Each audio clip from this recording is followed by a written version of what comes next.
For latest videos of Radio Udan, subscribe our YouTube channel and press the bell button. Very good evening, नमस्ते, सत श्री अकाल and hi दोस्तों, मैं हूँ RJ logophile Divya Sharma और ये है आपका अपना शो वोकैबुलरी डोज। तो today in this 234th episode we are going to talk about some interesting, useful and important words. तो चलिए जल्दी से अपनी डायरी, नोटपैड या जहां भी आप नोट करते हैं वर्ड्स खोल लीजिए, because this learning session is going to begin in a short while.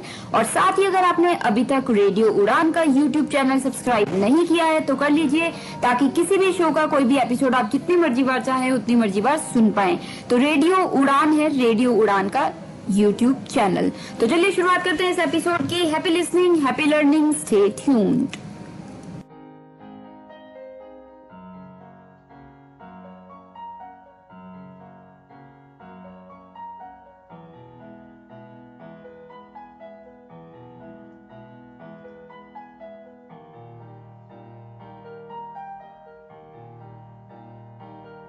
ओफो मम्मा, आप कहाँ जा रही हो? मुझे बहुत सारा होमवर्क करना है और मुझे कुछ समझ में नहीं आ रहा, मुझे मीनिंग भी समझ में नहीं आ रही, मैं कैसे करूँगी? ओफो बेटा, आपको पता है ना कि ऑफिस जाने का टाइम है। प्लीज बेटा, मैं शाम को आकर आपको पूरी इंग्लिश पढ़ा दूंगी, सब चीज समझा दूंगी। ओके बेटा? मम्मा भी चले गए, पापा भी चले गए, भैया भी नहीं है। अब मैं अपना इंग्लिश का होमवर्क कैसे करूँगी? अगर मुझे इंग्लिश के वर्ड्स आते तो मैं सारा होमवर्क कर लेती, पर मैं अब किससे पूछूं? ये परेशानी सिर्फ रिया को नहीं, उन सारे लोगों को होती है जिनकी इंग्लिश की वोकैबुलरी थोड़ी सी कमजोर है। आपकी वोकैबुलरी को और भी स्ट्रॉन्ग बनाने के लिए आरजे दिव्या लेकर आ रही है वोकैबुलरी डोज। तो हर गुरुवार शाम 7 से 8 बजे और हर शुक्रवार दोपहर 2 से 3 बजे तो अपनी इंग्लिश की कमजोरी को दीजिए एक नई पहचान। On your radio Udaan, a flight of life. तो दोस्तों, now we are in the first segment of this 234th episode of Vocabulary Dose, and today we are talking about important, interesting and very catchy words। जी हाँ दोस्तों, important है, interesting है, useful and catchy words है। तो चलिए कदम बढ़ाते हैं पहले वर्ड की तरफ, जो कि है बगबियर। BUGBEAR, bugbear. बगबियर यानी कि पर्टिकुलर थिंग दैट अनॉयज और डिस्टर्ब्स यू। कोई ऐसी चीज जो आपको तंग करती रहती है, अनॉय करती रहती है, दुखी करती रहती है, तो उसे हम कह देते हैं बगबियर। जैसे Germany was always a bugbear for France, मतलब फ्रांस के लिए हमेशा जर्मनी एक प्रॉब्लम ही रहा है, तो एक पेन रहा है, दर्द रहा है। So it has always been a bugbear for France. Clear? तो चलिए, the second word for the evening is dirge. DIRGE, dirge. Dirge यानी कि अ सॉन्ग और हिम ऑफ मेमोरी या mourning composed or performed as a memorial to a dead person। किसी व्यक्ति की मृत्यु हो जाती है तो उसकी प्रेयर मीटिंग में या वैसे उसके लिए गाना गाया जाता है उसको याद करते हुए, तो उसे हम कहते हैं डर्ज। DIRGE, dirge. जैसे the group performed a dirge in the memory of John, मतलब ग्रुप ने जॉन की मेमोरी में, याद में एक गाना गाया। गाना मतलब जो एक मॉर्निंग करते हुए। क्लियर? तो चलिए, the third word for the evening is, ये भी एक अटपटा वर्ड है दोस्तों, mariticide. MARITICIDE, mariticide. I repeat, MARITICIDE, mariticide. Mariticide यानी कि the murder of a husband by his wife, मतलब जब एक व्यक्ति का मर्डर उसकी पत्नी द्वारा होता है तो उसे हम कहते हैं मर्टिसाइड। MARITICIDE, mariticide. क्लियर? जैसे the movie is all about mariticide, मतलब मूवी में था ही, पूरी कहानी ऐसी थी कि किसने मर्डर किया और बाद में पता लगता है कि पति का पत्नी ने मर्डर किया है। सो मर्टिसाइड। क्लियर? Got it? कोई डाउट्स है? You can ask me. अभी के लिए जो फोर्थ वर्ड है वो थोड़ा अटपटा है, प्रोनाउंसिएशन कुछ और है और स्पेलिंग कुछ और। वर्ड है array. AWRY, array. AWRY, array. Array यानी कि नॉट फंक्शनिंग प्रॉपरली, कोई चीज जो प्रॉपरली काम नहीं कर रही है उसे हम कह देते हैं अराय। AWRY, awry. जैसे something is awry, so I can't be able to finish my work today, मतलब आज मैं अपना काम नहीं कर पाऊंगा क्योंकि कुछ गड़बड़ है मेरे लैपटॉप में। So something is awry, so I won't be able to finish my work today. Clear? तो ये थे हमारे 4 words for the first segment of this 234th episode of vocabulary dose. आपके आसानी के लिए जल्दी से इन 4 वर्ड्स को दोहरा लेते हैं, यानी कि एक रिकैप ले लेते हैं। बात चल रही है आज interesting, important and useful words की। तो चलिए, the first word for the evening was bugbear, BUGBEAR, bugbear. Bugbear यानी कि a particular thing that annoys और डिस्टर्ब्स यू, मतलब कोई एक ऐसी चीज जो आपको तंग करती रहती है, डिस्टर्ब करती रहती है, तो उसे हम कहते हैं बगबियर। जैसे Germany was always a bugbear for France, मतलब फ्रांस के लिए हमेशा एक मुसीबत रहा है जर्मनी। सो मतलब एक पेन रहा है, दर्द रहा है। क्लियर? तो चलिए, बगबियर के बाद सेकंड वर्ड हमारा इस शाम का था डर्ज, DIRGE, डर्ज। डर्ज का मतलब मैंने आपको बताया था अ सॉन्ग और hymn of mourning composed or performed as a memory to a dead person. एक व्यक्ति जिसकी मृत्यु होगी उसकी याद में एक गाना गाया जाता है जो उसको मौन करते हुए उदासी का, तो उसे हम कहते हैं डर्ज। अक्सर ये क्रिश्चियंस के चर्च में ऐसा गाना गाया जाता है हिम टाइप, तो उसे हम कहते हैं डर्ज। जैसे the group performed a dirge in the memory of John, John की याद में ग्रुप ने एक गाना गाया डर्ज। क्लियर? तो चलिए, the third word for the evening was mariticide, mariticide, MARITICIDE, mariticide. Mariticide मैंने बताया था the murder of a husband by the wife, मतलब जब एक पति का जो मर्डर है, जो कत्ल है उसकी पत्नी कर देती है, तो उससे हम कहते हैं मरिटिसाइड, MARITICIDE, मरिटिसाइड। जैसे एग्जाम्पल मैंने आपको दिया था, the movie is all about the mariticide, मतलब मूवी में बात ही है कि कैसे एक मर्डर हुआ और किसने किया और बाद में पता लगता है पत्नी ने पति का मर्डर किया। So the movie is all about mariticide. Clear? तो चलिए, this brings us to the last word for the first segment, जो कि था एक अटपटा वर्ड जिसकी प्रोनाउंसिएशन अलग है और वर्ड अलग है, अराय, AWRY, अराय। अराय यानी कि नॉट फंक्शनिंग प्रॉपरली, कोई चीज जो प्रॉपरली काम नहीं कर रही है उसे हम कह देते हैं अराय, AWRY, अराय। जैसे something is awry, so I won't be able to work on my laptop today, मतलब कुछ गड़बड़ है मेरे लैपटॉप में इसलिए आज मैं काम नहीं कर पाऊंगा उस पर। सो something is array, AWRY, array, यानी कि something is not working properly. Clear? तो दोस्तों, ये हो गए हमारे 4 words for the first segment of this 234th episode of vocabulary dose. तो अभी के लिए मैं ले लेती हूँ ब्रेक के तुरंत उस पर लौटूंगी और सेगमेंट्स के साथ सुन रहे हैं vocabulary dose only on radio Udaan with RJ logophile Divya Sharma. Stay tune, happy listening, happy learning.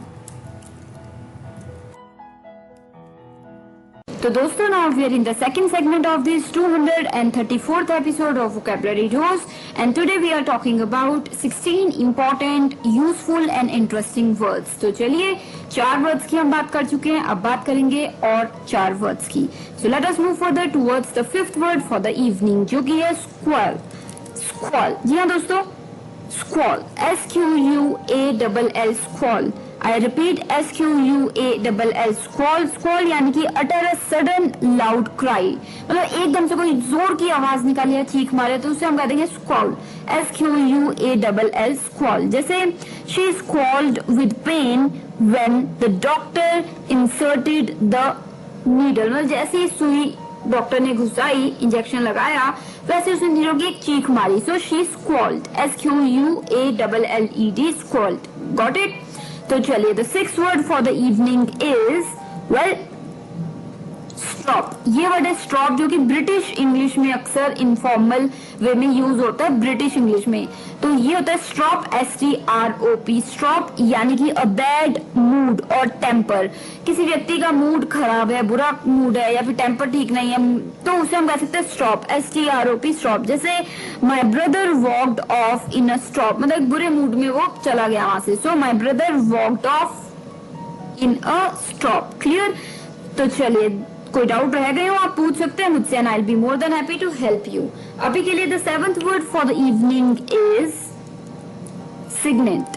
Signet, SIGNET, signet. Signet यानी कि a seal, specially one used to mark documents officially, मतलब जब ऑफिशियली आपको कोई गवर्नमेंट की तरफ से ऑफिशियली कोई डॉक्यूमेंट्स आते हैं तो उनपे एक सील लगी होती है, वो बंद होते हैं, सील होती है, तो उस सील को हम कह सकते हैं सिग्नेट, SIGNET, सिग्नेट। जैसे I didn't find the signet on the package, मतलब ये पैकेज गवर्नमेंट की तरफ से है, इस पे सील होनी चाहिए थी, बट मुझे कोई सील दिखे नहीं, खुला ही था तो। सो I didn't find the signet on the package. Clear?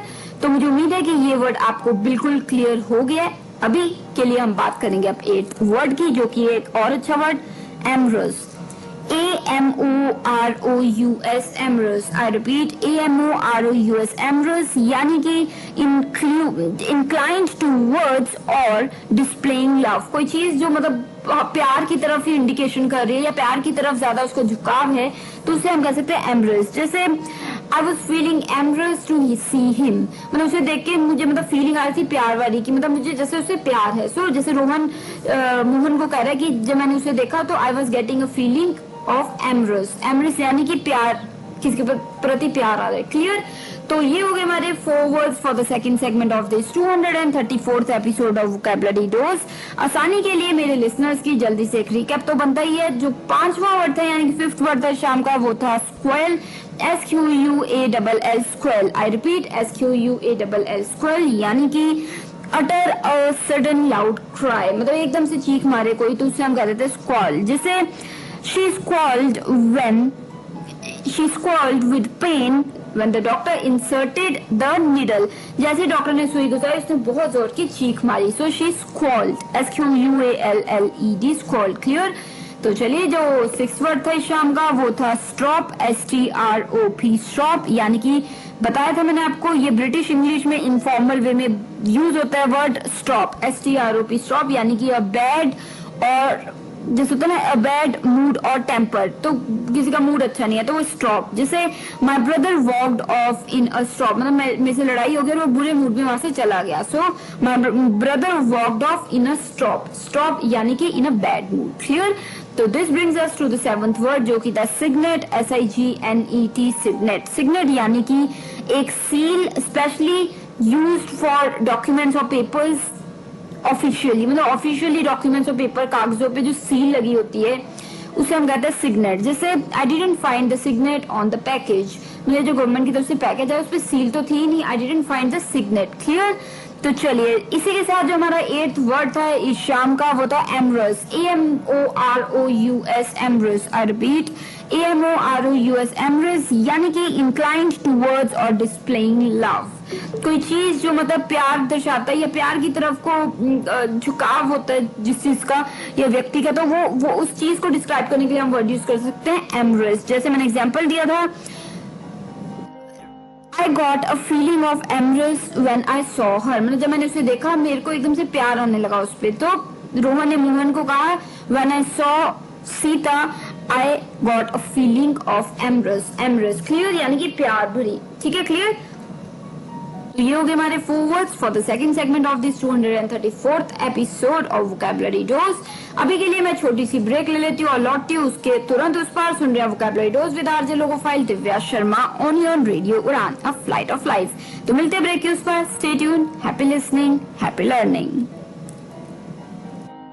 तो दोस्तों now we are in the 3rd segment of this 234th episode of Vocabulary Dose, and today we are talking about 16 important, interesting and useful words।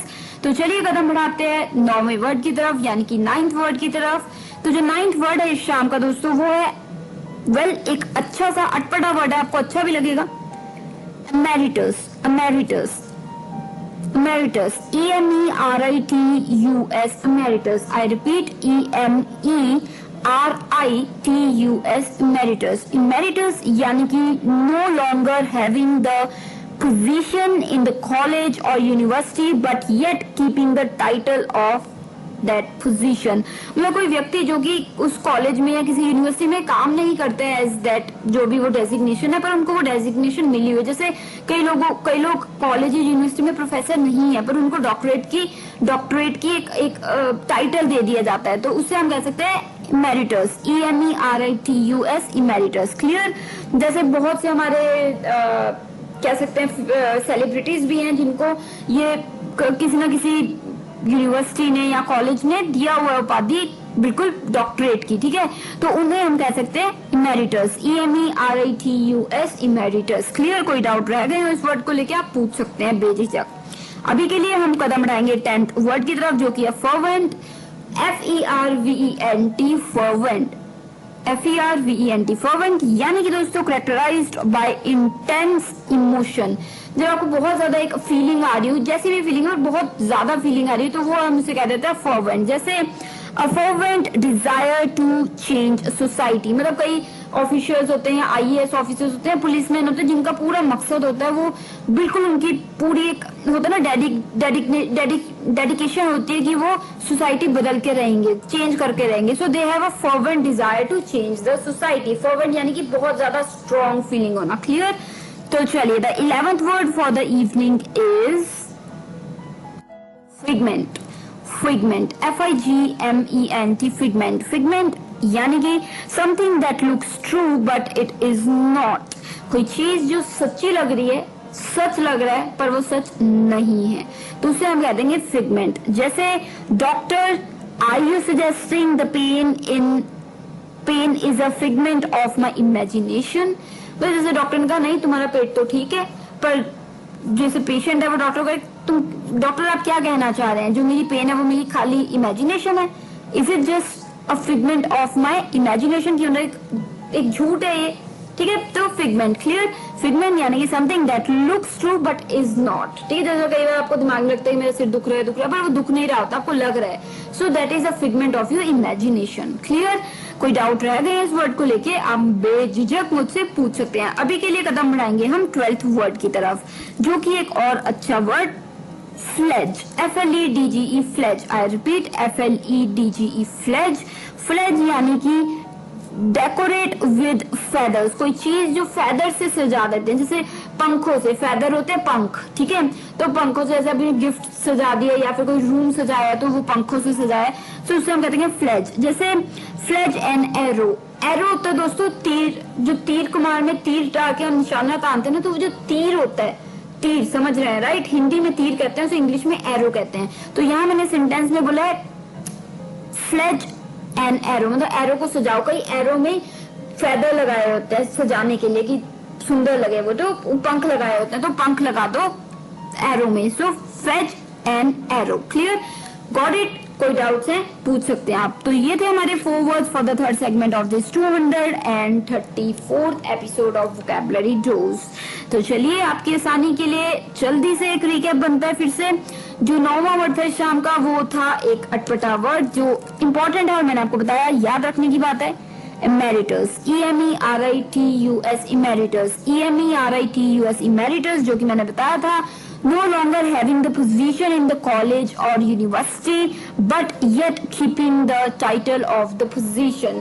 कोई व्यक्ति जो college या university में as a specific designation काम नहीं करता है, पर उन्हें वो टाइटल उपाधि दी गई है, तो उन्हें हम कह सकते हैं इमेरिटस. जैसे कई सेलिब्रिटीज हैं, शाहरुख खान वगैरह हैं जैसे, तो उन लोगों को उपाधि दी हुई है कई कॉलेजेस यूनिवर्सिटीज ने, जिसमें उनको डॉक्टरेट की उपाधि दी हुई है. हालांकि वो खुद है नहीं, डॉक्टर नहीं है वो, पर उनको दी गई है एज ऑनररी. ठीक है, तो उन्हें हम कह सकते हैं इमेरिटस. EMERITUS, emeritus. क्लियर? तो चलिए, the 10th word for the evening was fervent. FERVENT, fervent, जिसका मतलब मैंने बताया था कैरेक्टराइज्ड बाय इंटेंस इमोशन. बहुत ज्यादा जोर, बहुत ज्यादा गहरा इमोशन, फीलिंग, तो उसे हम कह देते हैं फर्वेंट. जैसे a fervent desire to change the society. अक्सर क्या होता है, IAS ऑफिसर्स या पुलिसमैन या कुछ लोग जो होते हैं, उनको एक उनकी चाहत होती है कि वो सोसाइटी को बदलेंगे अच्छे के लिए, तो वो फर्वेंट डिजायर होता है उनका. फर्वेंट यानी कि बहुत ज्यादा एक स्ट्रॉन्ग डिजायर. क्लियर? तो चलिए, 11th word for the evening was figment. FIGMENT, figment यानी कि something that looks to be true but it is not. कोई चीज जो लगती है कि सच है पर वो है नहीं, तो उसे हम करेंगे फिगमेंट. जैसे doctor, are you suggesting that pain is a figment of my imagination. मतलब जैसे डॉक्टर कह रहा है कि नहीं तुम्हारा पेट तो बिल्कुल ठीक है, तुम्हें दर्द क्यों हो रही है, तो तुम कह रहे हो डॉक्टर क्या आपको लग रहा है कि ये जो दर्द है ये मैं खाली सोच रही हूँ, मुझे नहीं हो रहा है, इमेजिनेशन है खाली मेरी. So doctor, do you think या do you suggest that the pain is a figment of my imagination. figment यानी कि just लग रहा है मुझे पर है नहीं है, so figment. clear? तो चलिए, एक 12th वर्ड जो था इस शाम का जो रह गया था वो है फ्लेज. FLEDGE, fledge. फ्लेज यानी कि मैंने बताया था डेकोरेट विद फेदर्स. फेदर्स यानी कि पंख. ठीक है, फेदर्स. और एग्जाम्पल मैंने दिया था फेज एन एरो, मतलब एक तीर को पंखों से सजा दो. Phase an arrow. एरो मैंने उन लिसनर्स के लिए बताया था जिन्हें नहीं पता, एरो होता है तीर को मार, तीर. ठीक है, जो तीर लगाते हैं ना, हम तीर मारते हैं निशाने पे, तो तीर को हम कहते हैं एरो. तो यहाँ पे कहा गया है कि पंखों से तीर को सजा दो, तो phase N arrow. Clear? FEDGE, phase. Clear? तो चलिए, ये थे हमारे 4 words for the third segment of this 234th episode of vocabulary dose. तो मैं अभी आरजे लोगोफाइल दिव्या शर्मा लेती हूँ छोटी सी ब्रेक, लौटूंगी ब्रेक के उस पर, बात करेंगे और वर्ड्स की। चल रहा है show vocabulary dose only on radio Udaan. Happy listening, happy learning, stay tuned. तो दोस्तों, now we are in the fourth segment of this 234th episode of Vocabulary Dose, and today we are talking about 16 interesting, useful and important words. तो बात कर चुके हैं हम 12 words की, अब कदम बढ़ाएंगे 13th वर्ड की तरफ। तो जो 13वां वर्ड है शाम का, वो है दोस्तों एक अटपटा सा वर्ड है, थोड़ी सी प्रोनाउंसिएशन मुश्किल रख सकती है आपको इसकी। एप्रोपोज, एप्रोपोज, जी हाँ दोस्तों, apropos, APROPOS, apropos. I repeat, APROPOS, apropos. Apropos यानी कि एट एन opportune और सूटेबल टाइम, मतलब होता है ना, जैसे एक मतलब कहने वाली बात होती है दोस्तों, वैसे ऑपरच्यून या फिर एक सूटेबल टाइम पे कोई चीज हो जाए तो आप कहते हो एप्रोपोज। जैसे योर लेटर अराइव्ड एप्रोपोज, जैसे आप सोच ही रहे हैं कि रोहन आपको प्यार करता है कि नहीं करता है, और इतने में रोहन का लेटर आ जाता है कि वो तुमसे मिलना चाहता है, तो तुम कहोगे हिज लेटर अराइव्ड एप्रोपोज, मतलब तुम सोच ही रहे थे कि वो प्यार करता भी है कि नहीं, इतने में उसका सूटेबल टाइम पे बिल्कुल लेटर आ गया, तो तुम्हें पूरा यकीन हो गया कि वो तुम्हें प्यार करता है। सो एप्रोपोज, ठीक है, APROPOS, एप्रोपोज, यानी कि क्या हो गया एप्रोपोज, सूटेबल ऑपरच्यून टाइम पे, ठीक है, क्लियर। तो चलिए, the 14th word for the evening is watch, watch, BOTCH, watch, BOTCH, watch, यानी कि मेक अ मेस ऑफ या डिस्ट्रॉय और रूइन, कोई चीज बिल्कुल खराब कर देना, बिखेर देना, तो उसे हम कह देते हैं वॉच, BOTCH, वॉच। जैसे I botched the dinner and we had to eat out, मतलब जैसे मैं खाना बना रहा था और मेरे से गलती से कुछ गलत मसाले डल गए और खाना सारा जल गया, तो मैंने सारा मैसअप कर दिया, खराब कर दिया, और इसीलिए हमें बाहर जाके खाना खाना पड़ा। So I botched the dinner and we had to go out for dinner, ठीक है। बॉच, BOTCHED, बॉच्ड हो गया पास्ट में, BOTCH, बॉच हो गया, यानी कि mesअप समथिंग या ruin कर देना कुछ, clear.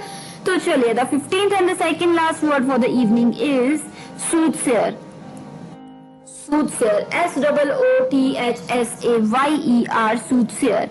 I repeat, SOOTHSAYER, soothsayer, यानी कि someone who makes, होता ना, makes predictions of the future usually on the basis of special knowledge। कई लोगों को स्पेशल नॉलेज होती है, जानकारी होती है, जिसपे वो आपको प्रिडिक्ट कर पाते हैं कि आगे लाइफ में क्या होना है, क्या हो सकता है, तो उन्हें हम कहते हैं सूथसेयर, SOOTHSAYER, सूथसेयर। जैसे if the soothsayer says that you are going to get a good news next month, you should believe it। मतलब अगर तुम्हें सूथसेयर ने कहा है, प्रिडिक्ट किया उन्होंने कि अगले महीने में कोई अच्छी न्यूज मिलेगी, तो तुम्हें उस पर विश्वास करना चाहिए, फालतू में नहीं सोचना चाहिए, ठीक है। Soothsayer, clear, got it. तो this brings us to our last word for the evening, यानी कि 16वां वर्ड, क्लैंडेस्टाइन, क्लैंडेस्टाइन, जी हाँ दोस्तों, क्लैंडेस्टाइन, CLANDESTINE, क्लैंडेस्टाइन, क्लैंडेस्टाइन, यानी कि कंडक्टेड विद और मार्क्ड बाय हिडन एम्स और मेथड्स, मतलब कोई चीज छुप छुपा के की गई हो, तो उसे हम क्या कह देते हैं, क्लैंडेस्टाइन, CLANDESTINE, क्लैंडेस्टाइन। जैसे एग्जांपल देती हूँ, क्लैंडेस्टाइन इंटेलिजेंस ऑपरेशंस। अक्सर क्या होता है, जो इंटेलिजेंस ऑपरेशंस किए जाते हैं, कहीं पर रेड मारी जाती है या कहीं पे जैसे आतंकवादियों को, टेररिस्ट को देखने के लिए छुप छुपा के लोग, मतलब होता है ना, पीछे कुछ फोर्सेस होती हैं, स्पेशल फोर्सेस होती है जो काम करती होती है, यूनिफॉर्म में नहीं होती पर वो काम करती रहती हैं, तो उनके जो अक्सर जो उनके ऑपरेशंस होते हैं, काम होते हैं, उन्हें हम कह सकते हैं क्लैंडेस्टाइन, क्लैंडेस्टाइन इंटेलिजेंस ऑपरेशंस, ठीक है, क्लैंडेस्टाइन, क्लियर, गॉट इट। बहुत सी मूवीज हैं जो इस तरीके की इन चीजों पे बनी हुई है, जहाँ पे छुप के, मतलब पीछे बैकग्राउंड में रह के ये जो स्पेशल फोर्सेज हैं काम करती हैं, तो वो जो वो काम कर रही है छुप छुपा के, उन्हें हम कह देते हैं क्लैंडेस्टाइन, क्लियर। तो ये हमारे 4 words for the 4th segment of this 234th episode of vocabulary dose. आपके सामने के लिए जल्दी से एक रिकैप तो बनता ही है, तो चलिए, the 13th word for the evening was apropos, APROPOS apropos, यानी कि एट एन ऑपर्चून और सूटेबल टाइम। कोई चीज जो बिल्कुल सही समय पे हुई है, सही समय पे पता लगी है, तो उसे आप कह देते हैं अप्रोपोज। APROPOS अप्रोपोज। जैसे योर लेटर अराइव्ड अप्रोपोज, मतलब मैं सोच ही रही थी कि तुम मुझे प्यार करते भी हो कि नहीं, और तुम्हारा लेटर आ गया तभी। So your letter arrived apropos, APROPOS apropos. ठीक है, अप्रोपोज। तो इसी के साथ जो हमारा 14th वर्ड था वो था बॉच, BOTHCH, बॉच। बॉच यानी कि मेक अ मेस ऑफ या फिर डिस्ट्रॉय और र्यून। कोई चीज जो बिल्कुल बेकार, खराब कर देना, बिल्कुल डिस्ट्रॉय कर देना, तो उसे हम कह देते हैं बॉच, BOTHCH, बॉच। जैसे I botched the dinner and we had to eat out, मतलब मेरे से गलती से डिनर खराब हो गया, खाने में मिर्च ज्यादा डल गई, मसाले जल गए और हमें बाहर जाके खाना खाना पड़ा। So I botched the dinner. Clear? BOTCHED, botched. Clear? तो चलिए, the 15th word for the evening was soothsayer, SOOTHSAYER, soothsayer. Soothsayer यानी कि someone who makes predictions of the future, कोई मतलब व्यक्ति जो आने वाले कल की प्रेडिक्शन करता है, फ्यूचर में क्या हो सकता है, क्या होएगा, तो उसे हम, उस व्यक्ति को हम कह सकते हैं सूटसेयर। जैसे यूजुअली इनके पास स्पेशल नॉलेज होती है या इनकी स्पेशल अंडरस्टैंडिंग होती है, जिसकी वजह से वो मतलब प्रिडिक्ट कर पाते हैं, तो ऐसे लोगों को हम कहते हैं सूटसेयर। जैसे if the soothsayer says that you are going to get a good news next month, you must believe him, मतलब अगर तो सूटसेयर कह रहा है कि तुम्हें अगले महीने कोई अच्छी न्यूज मिल सकती है, तो तुम्हें उस पर विश्वास करना चाहिए, फालतू में नहीं सोचना। क्लियर?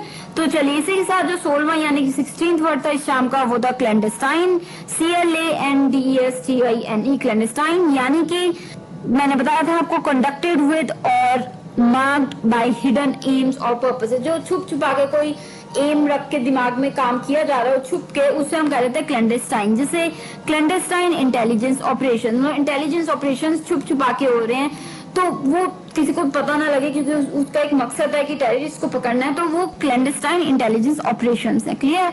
क्लैंडस्टाइन यानी कि छुप छुपा के। तो चलिए, ये थे हमारे 4 words for the 4th segment of this 234th episode of vocabulary dose.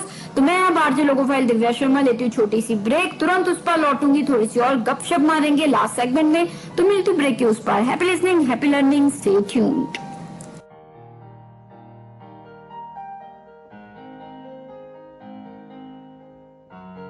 तो दोस्तों, now we are in the last segment of this 234th episode of Vocabulary Dose, and today we have talked about 16 useful, interesting and important words. तो ये words मुझे बहुत ही अच्छे लगे share करने में, और आपको कैसे लगे लर्न करने में जरूर बताइएगा। अपने आइडियाज, सजेशंस या फिर कोई भी फीडबैक है या कोई भी बात आप कहना चाहते हैं जरूर रखिए, मुझे अच्छा लगेगा जब आप अपनी बात रखेंगे और शेयर करेंगे। अगर कोई डाउट्स हैं वो भी आप क्लियर कर सकते हैं, हमें मैसेज कर सकते हैं, हमारी वेबसाइट पे जा सकते हैं www.radioudan.com, हमें मेल कर सकते हैं mail@radioudan.com पे। स्काइप हैंडल हमारा रेडियो उड़ान, वहां भी मैसेज ड्रॉप इन कर सकते हैं। साथ ही फेसबुक पे अगर आप हैं तो फेसबुक पे रेडियो उड़ान का पेज है, वहां पे आप टाइमलाइन पे लिख सकते हैं या डीएम कर सकते हैं। और अगर आप ट्विटर यूज करते हैं तो ट्विटर हैंडल रेडियो उड़ान का रेडियो उड़ान है, RADIOUDAAN। और फाइनली दोस्तों, अगर आप मुझे यानी कि आरजे लोगोफाइल दिव्या शर्मा को डायरेक्टली अप्रोच करना चाहते हैं वो भी आप कर सकते हैं। मेरा ईमेल आईडी है divyapens31@gmail.com, that is DIVYAPENS31@gmail.com। You can also drop me a message on my Skype ID मेरा है Divya31S, DIVYA31S। तो फाइनली, अगर आपने YouTube चैनल रेडियो उड़ान का नहीं सब्सक्राइब किया है तो आप भूल कर रहे हैं, क्योंकि अगर आप वो चैनल सब्सक्राइब कर लेते हैं और हिट कर देते हैं वो जो बेल बटन है उसे, तो कोई भी एपिसोड किसी भी शो का मिस नहीं होगा, और वहां पे आप जितनी मर्जी बात चाहें उतनी मर्जी बात सुन सकते हैं एपिसोड्स किसी भी शो के। वोकैबुलरी डोज की भी वहां पे आपको प्लेलिस्ट मिल जाएगी, जहां पे सभी के सभी एपिसोड्स आपके लिए कंपाइल्ड अप हैं, तो सुन सकते हैं वहां पे। और वहां पे कमेंट एरिया में भी अपने फीडबैक, आइडिया, सजेशंस छोड़ सकते हैं। तो चलिए, ये सब जानकारी के बाद अब मैं एक्सपेक्ट करूंगी कि आप कुछ शेयर करेंगे। कोई भी डाउट है, कोई भी फीडबैक है, कोई भी ग्रीवेंसेस है, जरूर शेयर कीजिए, ताकि ये शो मैं और भी इंटरेस्टिंग बना सकूं मेरे लिसनर्स के लिए। तो अभी के लिए मैं मिलूंगी next week same time same day, यानी कि Thursday 7 to 8 PM and repeat Friday 2 to 3 PM only on radio Udaan, a flight of life. तो मुझे दीजिए इजाजत, RJ Logophile, Divya Sharma, direct from Yanangal Dance Studio, Punjab, India. Happy listening, happy learning, stay tuned. Take care of yourselves, keep using these words. Good luck.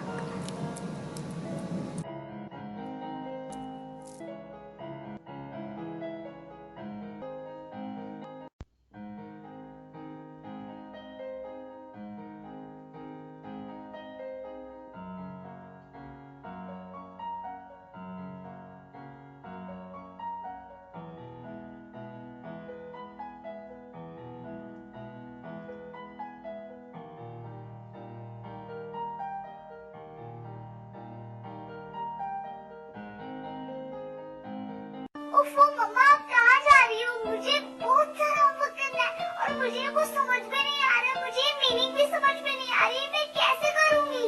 ओफो बेटा, आपको पता है ना कि ऑफिस जाने का टाइम है। प्लीज बेटा, मैं शाम को आकर आपको पूरी इंग्लिश पढ़ा दूंगी, सब चीज समझा दूंगी। ओके बेटा? मम्मा भी चले गए, पापा भी चले गए, भैया भी नहीं है। अब मैं अपना इंग्लिश का होमवर्क कैसे करूँगी? अगर मुझे इंग्लिश के वर्ड्स आते तो मैं सारा होमवर्क कर लेती, पर मैं अब किससे पूछूं? ये परेशानी सिर्फ रिया को नहीं, उन सारे लोगों को होती है जिनकी इंग्लिश की वोकैबुलरी थोड़ी सी कमजोर है। आपकी वोकैबुलरी को और भी स्ट्रॉन्ग बनाने के लिए आरजे दिव्या लेकर आ रही है वोकैबुलरी डोज। तो हर गुरुवार शाम 7 से 8 बजे और हर शुक्रवार दोपहर 2 से 3 बजे तो अपनी इंग्लिश की कमजोरी को दीजिए एक नई पहचान। On your